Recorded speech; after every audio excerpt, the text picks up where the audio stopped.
O objetivo da terapia é fazer o cliente agir na direção do que é importante. Por trás da boa terapia, existe uma ideia filosófica de que uma vida bem vivida é uma vida em que você age na direção do que é importante para você. O que é uma vida feliz? A gente diz, bom, depende do paciente, porque depende do que é importante para ele. Mas, por trás de tudo isso, a resposta é, uma vida feliz é uma vida em que você age na direção do que é importante.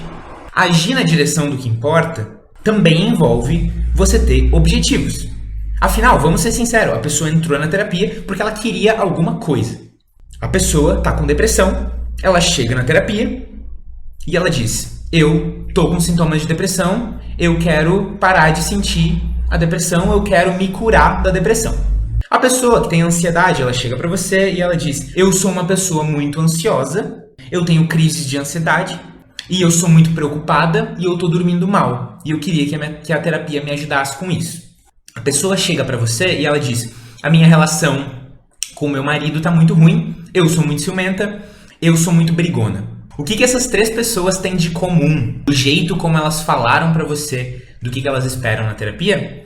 O que elas têm de comum é que as três chegam pra você com objetivos mais abstratos do que concretos. E a primeira lição é o seguinte, se você quer fazer uma boa terapia, uma terapia que ajuda a pessoa a agir na direção do que é importante, você precisa de objetivos concretos. Porque quanto mais abstrato é o objetivo, mais difícil é saber se você avançou ou se você regrediu na terapia com o paciente. Quanto mais abstrato, menos motivado o paciente está. E mais confuso ele fica sobre a evolução dele. Então o paciente diz assim, eu quero fazer terapia para autoestima, porque eu quero aumentar a minha autoestima. E aí você, terapeuta iniciante, não se dá conta, tá bom, então vamos fazer alguns exercícios para aumentar a sua autoestima. Mas você não entendeu exatamente o que quer dizer autoestima no plano concreto. Beleza, aí você vai lá e pede para o cliente fazer uma lista de elogios que ele faria para ele mesmo, uma lista de qualidades dele. Você pede para ele ligar para pessoas que admiram ele, perguntar o que essas pessoas admiram nele. E aí ele vai para casa, naquele dia se sentindo bem, feliz, e na sessão seguinte ele volta e diz, nossa, minha autoestima tá péssima essa semana. E você pensa assim, meu Deus, mas a gente fez um monte de exercícios de autoestima na outra semana, como que a sua autoestima tá péssima? E você vai conversar, e foi porque o seu paciente teve uma briga com o namorado ou a namorada, e esse namorado ou namorada fez ele se sentir muito culpado por alguma coisa. Tá, pera. Mas a autoestima tem a ver com ele receber elogios ou tem a ver com ele não brigar com o namorado? É muito ruim usar essas palavras abstratas, cara, quando você está determinando um objetivo para a terapia. Então, o primeiro passo é criar objetivos concretos. Por exemplo, e claro, não precisa ser o objetivo da terapia, né? Mas objetivos semanais ou mensais. Então, imagina, se o paciente e eu combinamos que o objetivo é que ele consiga fazer academia 2 vezes por semana, ele vai chegar para mim e dizer, essa semana eu consegui fazer 1 vez por semana academia. É uma evolução ou é um retrocesso? Semana passada ele estava fazendo 0. Agora ele está fazendo 1. É uma evolução. Não tem muito debate para ver se foi ou não foi uma evolução. O que significa autoestima? É claro. Entendeu? Eu quero brigar menos com meu namorado. Beleza. Quantas brigas você acha que você está tendo com ele? Na primeira semana, vamos anotar. Toda vez que vocês tiverem uma briga, você marca um risquinho aqui nesse papel ou você anota no celular. A gente teve 8 brigas essa semana. Na semana seguinte, a gente treina uma técnica ou treina uma habilidade, a gente conversa sobre a relação de vocês e tu volta aqui e aí você mostra lá, essa semana eu tive 6 brigas. Olha que interessante. Quando você tem objetivos concretos, é muito melhor. Então, eu quero trazer para vocês agora perguntas que ajudam você a criar objetivos concretos. E a primeira delas é a seguinte. Pergunta 1. Se você já fosse uma pessoa X, como seria a sua vida? O que você faria mais e o que você faria menos? Então, vamos pegar a menina da autoestima? Eu pergunto para a menina da autoestima lá, se a sua autoestima já fosse alta, como que seria a sua vida? O que você faria mais e o que você faria menos? Eu ia perguntar isso para ela na primeira sessão. E sabe o que ela ia me dizer? Ah, se eu tivesse mais autoestima, eu ia me impor mais com meu namorado e pedir mais as coisas que eu quero. Eu começo a fazer uma lista, tá? Esse é o primeiro comportamento, a primeira atitude da lista. Ah, eu também tiraria mais tempo para cuidar da minha aparência. Ok, tem 2 atitudes na lista já. Ah, eu acho que eu passaria menos tempo deitada na cama me preocupando com os meus colegas de faculdade. Terceiro comportamento. Legal. E eu vou fazendo uma lista. Aí, em vez de pegar uma palavra abstrata, tipo autoestima, e aí na minha cabeça autoestima é receber elogios, e eu mando a pessoa ser elogiada, eu pego um negócio bem mais concreto. A próxima é o que a gente chama da pergunta do milagre. Imagine que, enquanto você dormia, um milagre acontece que resolve completamente o seu problema de 3 pontinhos. Quando você acorda, quais são os sinais que te fazem perceber que isso aconteceu? Imagina que enquanto você dormia, vou falar com a menina da autoestima. O seu problema de autoestima se resolveu completamente, mas você estava dormindo, então você não conseguiu ver esse passe de mágica acontecendo. Aí agora imagina que você acordou. Qual que é o primeiro sinal que você vê assim que te dá aquele insight, putz, meu problema se resolveu? Que sinal é esse? Perguntar para a menina da autoestima e ela diz, eu acordaria e eu não abriria o Instagram como a primeira coisa, porque eu não precisaria ver quantos likes eu tive na minha foto. Interessante, né? Essa pergunta pega uma coisa super abstrata e leva ela para o concreto de um jeito que você consegue ver na rotina da pessoa. Certo? E aí você pode continuar com ela essa imaginação. Beleza, de manhã você percebeu isso.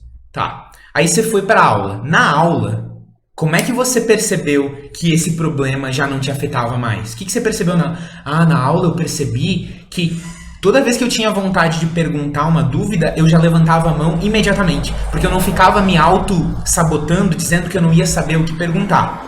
Ótimo, você já pegou outra atitude que seria uma atitude para agir na direção do que é importante. Sacou? É isso. Então você está tentando criar uma lista de atitudes que seria atitudes na direção do que é importante. E essas perguntas te ajudam a ter muita noção de que atitudes são essas. Pergunta 3. Essa é ótima porque ela é muito simples, mas ela é muito útil.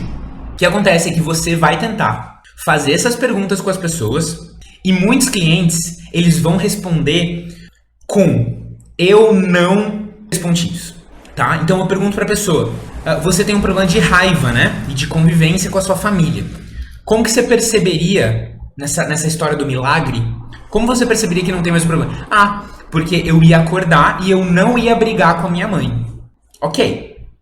O problema é que quando a gente está falando de atitudes na direção do que importa, a gente está falando de fazer coisas e não de não fazer coisas. Essas coisas de não fazer é mais difícil de trabalhar na terapia. Então a gente sempre quer objetivos positivos, ou seja, atitudes.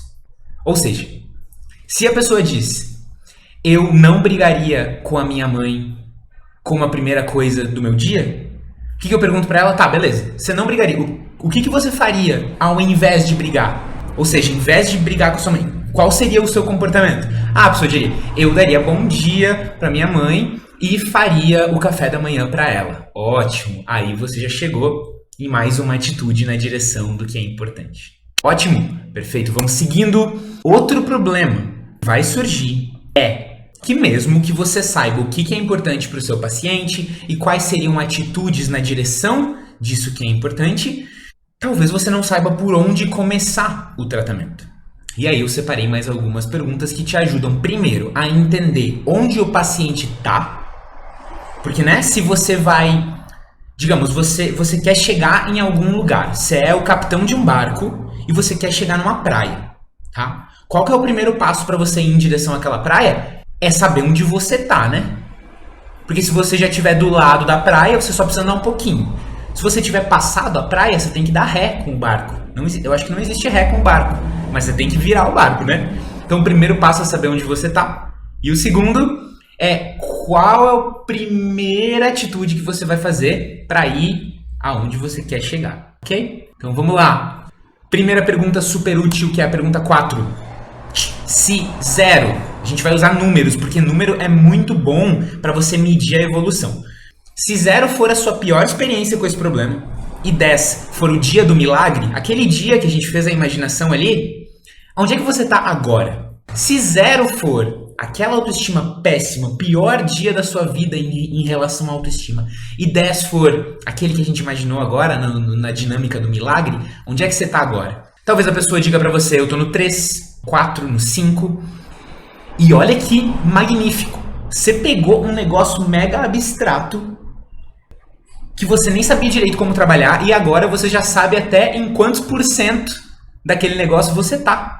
Então, se a pessoa disse 3, você tá 30% do 100% que seria como você acabou de imaginar, que seria uma vida em direção perfeita ao que é importante para a pessoa.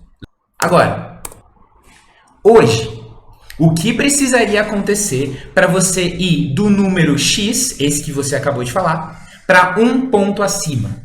Você falou para mim que você está no 4 de autoestima, né? O que precisaria acontecer para você dizer que você chegou no ponto 5? Olha que magnífico, porque você não está perguntando para a pessoa o que precisa acontecer para ela amanhã estar no 10 e chegar no dia do milagre. Você está perguntando como que faz para ir do 4 para o 5. Ok, agora vamos para as duas últimas perguntas. Seguinte, essas duas últimas perguntas servem para você descobrir hoje quais são as principais fontes de proteção do seu paciente, né? Isso pode ser rede de apoio, que a galera gosta de falar, quem são as pessoas que apoiam ele, quais são os hábitos que apoiam ele, por que o seu paciente hoje não está pior. Uma das coisas que você quer descobrir rapidamente na terapia é o que hoje é uma base segura para a pessoa. O que essa pessoa tem de apoio, de firmeza, de porto seguro? E aqui são duas perguntas para responder isso muito facilmente. A primeira é, olha, dá pra ver que essa situação é super difícil, né? Mas você ainda dá um jeito de levantar da sua cama todo dia e viver a sua vida. Me diz o que te ajuda a fazer isso. Observe, a primeira parte dessa pergunta é muito importante porque ela valida o sofrimento da outra pessoa. Então o seu paciente está ali, não é fácil para ele estar falando sobre aqueles negócios tudo, entendeu? Então você tem que validar. Hoje, o que te ajuda a seguir vivendo a sua vida e não desistir? E não tá ainda pior? Ou, hoje, o que impede que esse problema vá do número X para números mais baixos? Né? Por que a sua autoestima é 4 e ela não é 1 ou ela não é 0? O que faz com que ela se mantenha nesse nível? E aí a pessoa vai dizer, é porque eu tenho amigas que me ajudam a me impor com o meu namorado, é porque na sala de aula tem uma professora que eu me sinto muito à vontade para levantar a mão na aula dela, é porque eu tenho me esforçado para fazer o meu diário de gratidão. Cara, assim você já pegou os hábitos e fatores protetivos e pessoas protetivas na vida da pessoa.